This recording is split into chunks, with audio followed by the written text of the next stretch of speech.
fitness industry, we have plenty of tools that we can use to help people achieve their movement and strength training goals.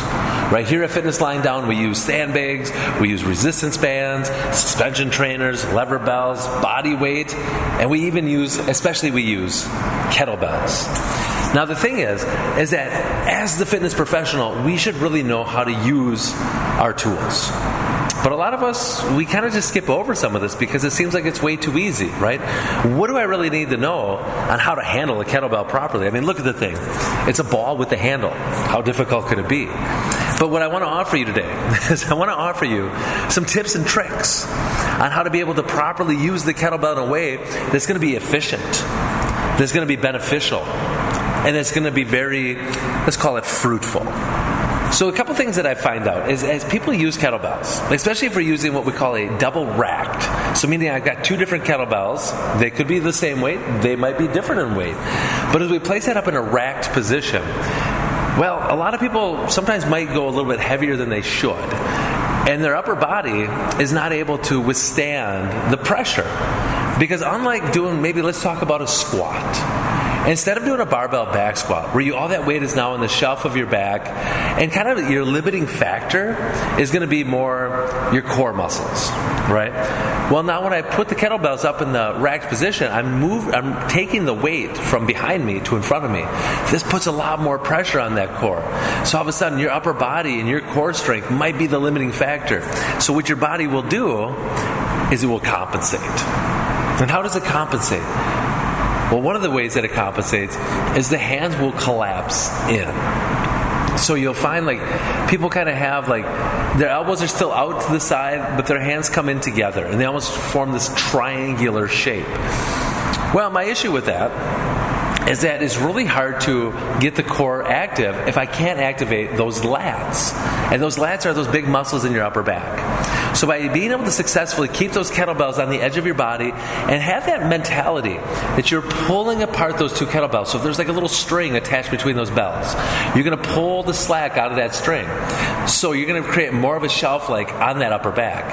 And you're going to have more success lowering down into that squat, or maybe you're lunging, any other kind of thing. The other thing I find out is we do some excessive chicken wings. So maybe the hands stay pretty close to where they were, but all of a sudden people will let those elbows wing up and to kind of rack and hold the kettlebells on those elbows. And so I see this a lot. And my issue with that is how those shoulders start talking more than they should. They're doing a lot more work than is necessary. So we need to really soften up our shoulders. We need to feel those shoulders dropping down, and we have to find that weight that we can utilize to keep those kettlebells in a secure position so that it is beneficial for you. Okay, another thing I see is I see people that will hold the kettlebells and their wrists will extend back. Their wrists get pulled backwards. And that's the nature of the kettlebell. As you're holding the handle, and then you got this side on the outside of your arm, that wants to pull and turn your arm out. And a lot of people will let that wrist extend back because they feel like it feels better. Right? They don't have that bell resting on their forearm. And I totally understand where people are coming with this. However, when I lose that centrality, when my wrist bends the way it does, there's actually implications throughout my wrist, into my elbow, shoulder, neck area. I mean, this can actually travel through the low back because I've lost that line. My recommendation for that holding position, if you're letting those wrists bend backwards, I know this sounds bad, but maybe tough it out a little bit. I say that with an asterisk. Because sometimes when you're initially holding the kettlebell, it is uncomfortable.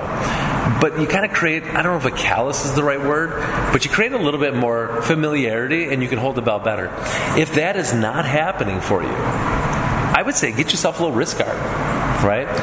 One thing that I found that our clients will sometimes do is they'll take a tube sock and they'll cut off the top of the sock and they'll place it on their wrist. Oh, yeah. So here we go. So just that little bit of padding in that cushion can help people as they hold that kettlebell in a rack position without letting that wrist extend.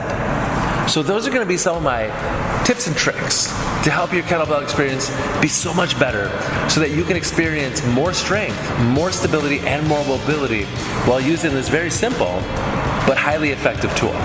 So, first time fitness lying down, Strong Brew lying down, I don't know. But until the next time, you're welcome.